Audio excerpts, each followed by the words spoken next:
Salam alaikum les amis, bienvenue dans Omar Sefoot. Bienvenue dans Omar Sefoot. Vous verrez des choses extraordinaires parce que hier il y avait une soirée de Ligue des Champions. Il y avait une vraie soirée de Ligue des Champions pour la rencontre entre Chelsea Real Madrid et pour la autre rencontre Bayern Villarreal. Vraiment, on a vu de très belles choses, surtout Villarreal et Bayern.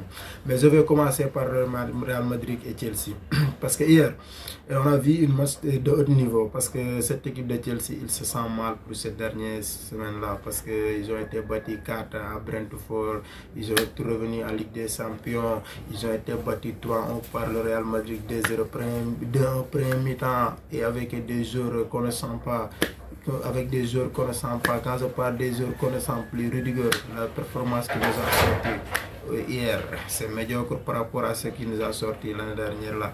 Et il y a d'autres joueurs comme Pulisic hier, ils n'étaient pas dans leur match au niveau du milieu de terrain. La connexion qui s'est créée entre Jorginho et qui est d'autres N'Golo Kanté, ça s'était pas bien passé comme on l'aurait souhaité parce que seul Jorginho, je pense, que était le métronome hier, vu l'ouverture qu'il a fait sur le pas décisif pour Havertz. C'était extraordinaire les connexions entre Luis James et l'autre là, Pulisic, ça n'était pas marché. Mais vraiment, Chelsea hier, quand on essaie de regarder le match en tant que tel, on constate que cette équipe de Chelsea a joué un mauvais match parce que sur l'ouverture de Benzema sur le deuxième but, je ne parle pas le troisième parce que le premier but, oui, le premier, ça peut entrer parce que c'était le décalage qui s'est créé de Vinicius. Vinicius a fait une course avant de faire au centre.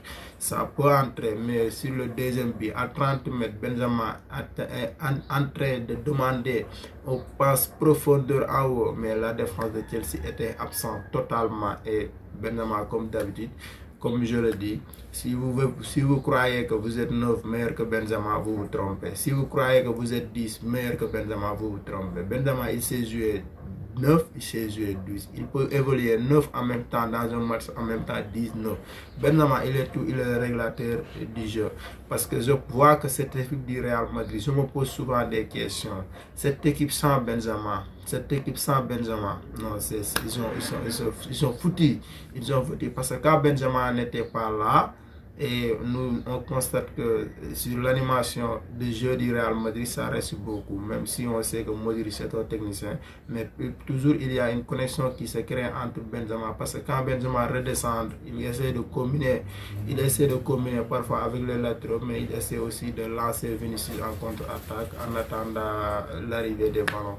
Parce que les décalages, parce que Benzema, parfois, quand il fait des décalages, il attaque le zone de vérité. Quand je parle de zone de vérité, c'était les surfaces adversaires.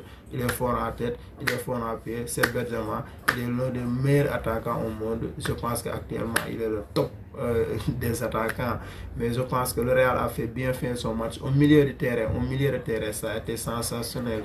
Casemiro, Toni Kroos, parce que hier Toni Kroos nous a fait un match correct. Il a fait un très bon match. Casemiro, comme d'habitude, il est en train d'aider son défense parce que la défense du Real Madrid, je pense que sans les retour défensif de Casemiro, ils ont foutu parce que cette défense du Real Madrid, comme je parle souvent, et David Alaba, nous tous on sait qu'il est plus performant en latéral gauche parce que c'était modifié en un axe central comme ça a été commencé à Bayern. Autriche, il jouait axe, mais le vrai poste de David Alaba normalement c'était latéral gauche, mais c'est comme David Militao, il se gère un peu de petit à petit, de match en match, il est en train de progresser. C'est un boy censé être l'un des meilleurs défenseurs dans l'avenir. Et je pense que côté gauche, Ferland Mendy, nous tous on le sait, même s'il ne progresse pas offensivement, défensivement, Mendy est bon. Et hier, je pense que Carvajal a sorti la tête dans l'eau parce que ces dernières semaines, Carvajal était mauvais. Mais hier, on a vu un Carvajal qui a joué un très bon match. Je pense qu'au niveau du milieu c'était sensationnel. Mais le point gagnant du match, c'était le côté droit. Parce que Valverde, c'était joué en ailier droit. Mais nous tous, nous savons que l'ailier droit, si tu mets Valverde en ailier droit, il y avait Carvajal. Il va faire des retours défensifs au niveau de l'intervalle du milieu, au niveau du latéral pour aider Carvajal. C'est ça que Carvajal a fait un bon match hier. Parce que Valverde, c'est un boy. Et non, vraiment, physiquement, il est bon. Hier, il nous a sorti une top performance. Et je pense que c'était un match où il y a beaucoup de choses, mais le Real a tout gagné hier sur les duels, sur la finalisation offensive, sur l'aspect technique du ballon. Parce que hier, on a vu une équipe de Chelsea, même s'il garde le ballon, petit à petit, il perd les ballons. de petit à petit, il perd les ballons parce que regardez les erreurs techniques. Parce que le troisième but là, vraiment Edouard Mendy, et certes, nous sommes tous Sénégalais. Nous sommes d'accord qu'actuellement vous êtes nommé le meilleur gardien au monde, mais ces erreurs-là, ça paye.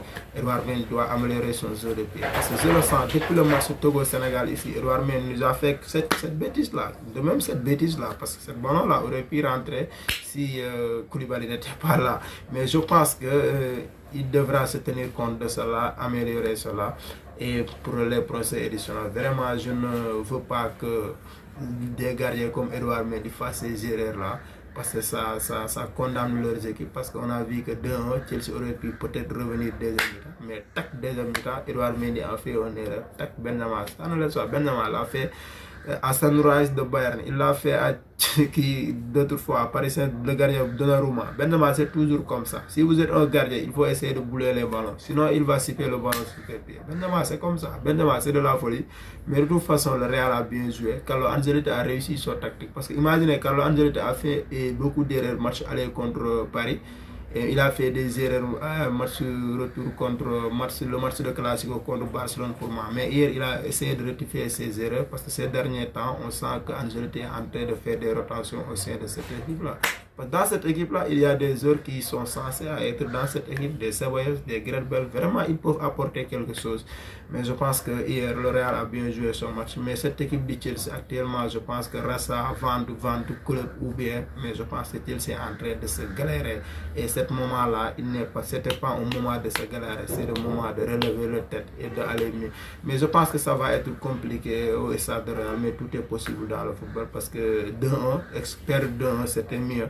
Mais perdre 3-1 parce que le Real a gardé 2 buts d'écart parce que le règlement de but à l'extérieur n'existe pas actuellement et tous les matchs sont des enjeux. Mais je pense que Chelsea aurait pu s'en sortir avec 2-2 ou bien 2-1, mais 3-1 c'est alourdi, c'est très alourdi. Mais je pense que Chelsea devra revoir ces méthodes-là, surtout le coach Thomas Tuchel, parce que Lukaku, pourquoi pas, il ne joue pas. Timo Werner, pourquoi pas, il ne joue pas. Saúl Ñíguez, parce qu'il y a de très bons joueurs qui sont censés être bons dans cette équipe-là. Parce que si un coach est en train de ne pas gérer son effectif actuellement, c'est Thomas Tuchel.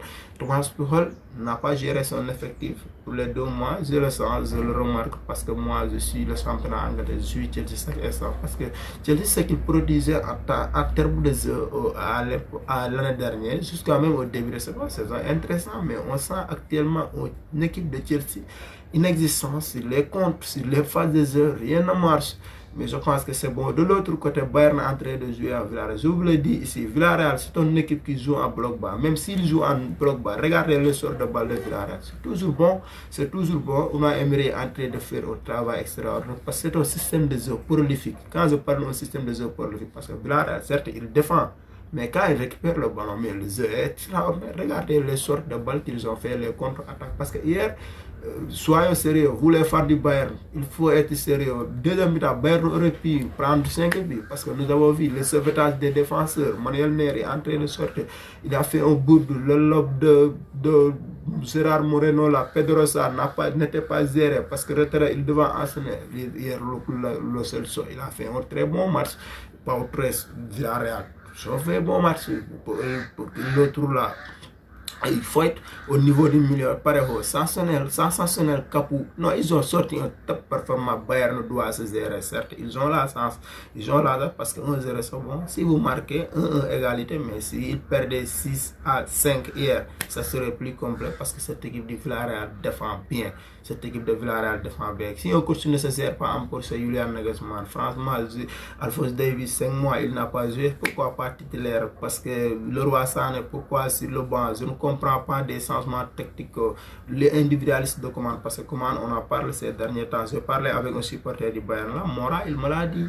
Il me l'a dit parce qu'il sent de l'individuel. Il m'a dit que si Coman continue sur cette lancée où Lewandowski ne marquera plus de buts, mais c'est extraordinaire ce qu'il dit parce que au niveau de Bayern, je sens un aspect collectif qui n'existe plus. Mais je pense que Nagelsmann doit se gérer. Nagelsmann doit se gérer, revoir ses choix tactiques.